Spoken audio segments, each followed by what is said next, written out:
Yo, what is going on YouTube? I am Germ here. Today we have a very interesting and entertaining video to talking about TSM and the whole situation where I know I covered earlier in the week Lena, coming out and saying all these things about this past TSM offseason, making these statements about the roster that she wanted or that Parth wanted or that they wanted to do XYZ, but they were told, it didn't make sense financially and they could have had this roster, they could have had that roster, and the teams changed and that's why they left and yada yada. And like I told you guys, TSM was not going to be happy about Lena saying a lot of that stuff. TSM and Regi were not going to be happy about Lena saying some of that stuff, but it was very spicy, very entertaining, and obviously that got us to the point where we are today. Luckily for all of us, Regi has chosen to respond, and he has said some very spicy stuff, some stuff that I think is very interesting, should be entertaining, but overall I think is really bad news for TSM, and that's what we're going to be talking about in this video today. So definitely drop a like if you guys do enjoy it. I would appreciate that so much. I didn't mean to bump my desk, but also subscribe to stay up to date on all my latest content. I would appreciate that so much. Help us run those numbers up. Channel's been booming over the last couple weeks. Spring regular season, usually a pretty boring time, but hey, I've been doing my best, and so has everybody else in the LCS. Been doing their best to make things fun and entertaining for you guys still. So with that being said, let's get right into this one. To get you guys caught up, I don't want to lose what I have pulled up right now. Ooh, okay, I almost did. I'm going to duplicate this tab real quick. So to get you guys caught up, I want to show at least one of the things that Lena said. Lena said this, Parth and I both wanted to re-sign Soren, obviously Bjergsen. That didn't happen. I'm sure Regi obviously wanted to re-sign Bjergsen too. Everyone wanted to re-sign Bjergsen. There's been reports of just how bad maybe Regi or TSM wanted to re-sign Bjergsen. The fact that maybe they didn't go as hard for him as they should have or could have. But Lena talks about how she wanted to sign Jensen, DL, and Vulcan to pair up with Spica and Huni. But even with that team, that's 5 residents. You could have paired them up with other players as well. You could have went and got like a import top laner. Obviously, Bwipo's on the market. There was other choices and names out there as well. Wonder was even a free agent at one point. Who knows what kind of roster they could have had, but let's say it's Huni, Spica, Jensen, DL, Vulcan. She was told that's not worth the cost and left right after the offseason ended. This current iteration of the roster isn't what Parth wanted. He was just doing his job, and then she says she didn't agree with the direction of the team, so that's why she left. And here is Regi's response, and I think this is a hilarious response. I think this is a terrible response. Maybe it's not a terrible response, maybe it's the truth, but I don't know. But it's not a good look for TSM, what he says. Here is what Regi says in response on that Reddit thread. I don't know how much you guys can see, how much can be cut off, but I'll read it to you. He says, "It wasn't about one-to-one cost. We actually spent $5 million on our League of Legends team. That is the 2022 TSM League of Legends team. $5 million. I will remind you guys, they are currently 1-8 in the LCS. Now, Regi claims that this is top 3 in the league in terms of spending. You can speculate who's more. Obviously, we know Team Liquid is more than that for sure. Maybe, TSM being top 3, that doesn't mean they're third. They could be second and still be top 3. But, is 100 Thieves spending more? Is EG, C9? What? I don't know.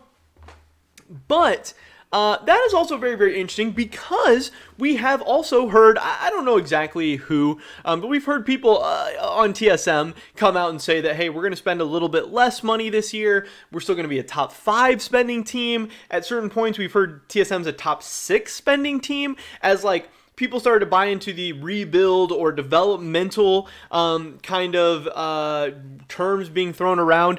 TSM has told us different stuff. Again, they've told us this is a top 6 spending team. They've told us it's a top 5. Now Regi's claiming it's a top 3.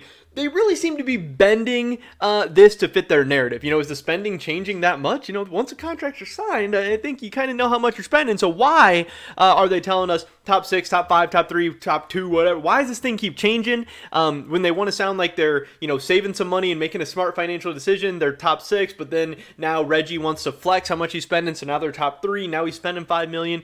Kind of weird. It seems like he's flexing this a little bit. I don't think it's the flex he thinks it is. He does say the cost of the Doublet Vulcan Jensen roster would be the same or less than the current one. What? You could have had, for less money, Huni, Spica, Jensen, DL, and Vulcan, who would not be last place in the LCS. And again, obviously Regi's argument is going to be that, hey, this current TSM team, they're going to be better in 2 or 3 years. Well, one, this TSM team is not going to exist in 2 or 3 years. This roster is going to break apart. Spica is about to be a free agent. Huni is about to be a free agent. Shenny might not ever play another game for TSM, and who knows if Kaido is going to stick around much longer with all the turmoil and the roster falling apart around him. So investing that much money in a 2 to 3 year project makes no sense. And spending more money on that team than on Double, Vulcan, and Jensen is just absurd. That's ridiculous. That's insanity. That is crazy. That is moronic. Anyway, he says, we also knew the above roster would lead to a more consistent performance, but thought it wouldn't have had the potential to dominate the league or go far at Worlds. Now, would they have dominated the league? No. There's some other good teams. TL, 100 Thieves, whatever. But, hey, LCS just did pretty damn good at Worlds last year. I think, based off what the LCS did last year, I think the LCS is at least potentially pretty close to doing something good at Worlds in the near future. It seems like we just got to keep building. We got to keep, we're getting closer and closer and closer. I know it's a meme. I know people say that all the time. But again, esports is still in its infancy. Modern day League of Legends has really only been around for the last 7 or 8 years. And in the grand scheme of things, when you look at something like soccer, football, baseball, basketball, that's like nothing. 8 years is no amount of time. It takes sometimes decades to, build something up and build something meaningful. And we just had 3 LCS teams all do really, really good at Worlds last year. Jensen was unironically one of the better mid laners at the entire tournament. Vulcan has had some good international performances. Maybe Doublelift's washed up. I've been on the record of saying I'm not totally convinced about Doublelift, but there was going to be other options at AD carry as well. It doesn't have to be Doublelift to fit into this roster. Tactical could, maybe Reckless could have. There's definitely some other names out there as well. Or maybe you could have went import AD carry, which is a much easier position to import than support and mid lane, 2 of the most vocal positions in League of Legends. Guys have, and bring in guys with language barriers. Super weird. Anyway, so probably top 4. He thinks his team would have been in the LCS, but he wanted to build over 3 years, not 1. Again, I don't think the team that TSM signed right now is building over 3 years. Again, are Shenny or Kaido or any member of this TSM team still going to be on the team in 3 years? Very, very debatable. Very, very debatable. And considering the money they spent this year, that's not good. Parth recommended against this option, by the way, and I still agree. We don't want to make safe bets to be in the top 4 in NA for 1 year and then rebuild again with veterans. We spent over 1 million buying out both Shenny and Kaido. That's crazy. Again, I can't tell if he's flexing this, if he's just telling us, but that is stuff that you should not say publicly. That should be hidden away. Why are you telling people that? You spent $1 million on 2 LDL prospects. Kaido had not played a game in the LPL. Shenny had played a couple games in the LPL. And Shenny, I think, was seen as a kind of a blue chip prospect or an S tier prospect. Any prospect isn't necessarily going to work out. Even the biggest S tier prospects, some of them flop. That's just the risk you take with prospects. I don't mind the risk on Shenny that much, and maybe he's still going to work out. Who knows? Maybe Kaido is still going to work out. Who knows? And I don't know how much of that 1 million was spent on Shenny versus Kaido or whatever, but Kaido was not a blue chip prospect. He was not an S tier prospect. I don't think he had all these other LPL offers or a ton of teams vying for him or all this stuff. I honestly don't even think he was that good of a prospect at all. I don't think anything he did in the LDL warranted a starting spot on TSM, let alone TSM paying hundreds of thousands of dollars potentially for a buyout from him. So that is crazy to me. The fact that they spent $100 million on 2 LDL players, that changes everything. That's not them going cheap. That's not them having a development roster. That's not them rebuilding and rebuilding for the future. That's them spending a bunch of money right now on players who are simply not worth it. Just not worth it. And that's how you get to this point where you're a top 3 spending team in the league, yet you are in dead last in the LCS. That is embarrassing. That is an indictment on everyone in the TSM organization that played a part in that from the top to the very bottom. That's rough. And again, to be saying that stuff publicly is super, super weird, but hey, I'm glad he's doing it. He said, we went with rookies to rebuild over 3 years, not build for 1 year at a time. We took a bet and it's not going as well. The part about this roster not being what Parth recommended is also untrue. We did scouting grounds across NA, Korea, and China, even flying in 20 players. Let's stick to facts as people will try to change it. And again, that's a weird way to end it because, again, I really think the message from TSM has been changing all the time. I think they have changed their message about how much they spent on this team, where they're at spending in the league. They've changed their message a couple times, but whatever.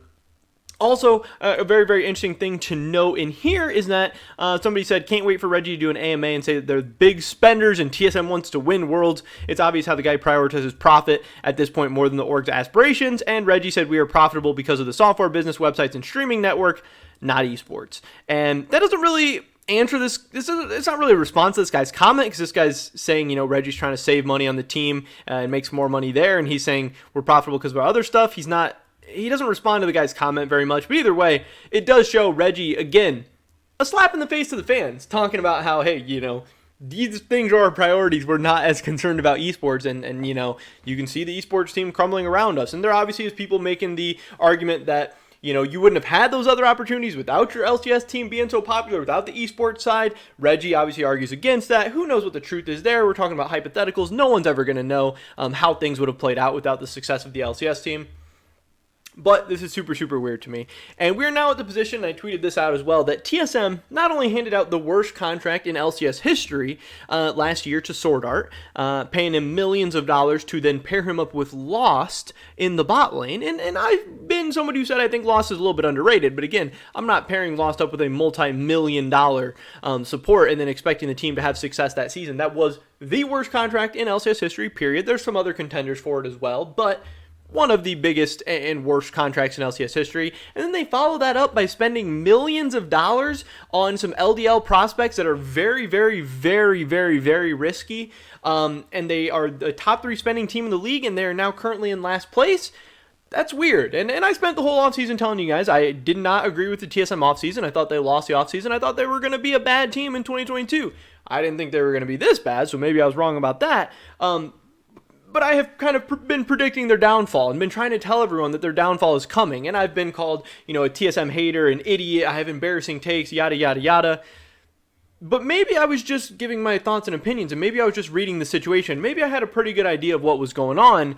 And maybe, telling what I really think and again, pretty much fairly accurately predicting what was about to happen doesn't make me a TSM hater. Again, maybe it just means I'm a guy who talks about what's going on in the League of Legends world, and this is something that I saw right in front of my eyes. Maybe the people on the other side calling me a TSM hater and talking about how TSM is about to be great again and they're building this up and Regi's got everything under control. Maybe those are the weirdos. Maybe those are the people with the strange opinions. Maybe those are the people drinking the TSM Kool-Aid and just being the apologists, eternal optimists, whatever, who were clearly very, very wrong about this team, very, very clearly wrong about the TSM organization and the direction they're going in. And again, Regi keeps putting out comments just kind of slapping everybody in the face. Again, the fact that they spent more money on this roster, which I do think will be absolutely blowing up in this next coming offseason, is hilarious. It's weird. It's crazy. But it's also very, very sad. Because I will say this once again, I'm not happy to see TSM in this state. I do think the LCS, I think esports in general, is better when TSM is good. TSM's a massive brand, a massive team. They spike viewership. It makes things more fun, more entertaining. And I've loved rooting for TSM over the past 8 years. But this is not the TSM from the past 8 years. This is a whole new team, a whole new direction, and almost an entirely new organization, being built up from the ground up. And the state of things is embarrassing right now. And again, that's not me being a TSM hater. That's me looking at what's happening and giving you my thoughts and opinions. But that is pretty much it for this video today, guys. Definitely drop a like if you did enjoy it. I would appreciate that so much. Leave a comment down below. Let me know what you think about this whole situation. Do you think this is... I don't know. Do you like seeing the statement from Regi? Do you think they made the right call this offseason? Do you think they should have went with a different roster? Can you believe that they spent this much money? I don't know. I'd love to hear your guys' thoughts and opinions. Subscribe, stay up to date on all my latest content. Hopefully catch you guys in the next one. But until then, peace.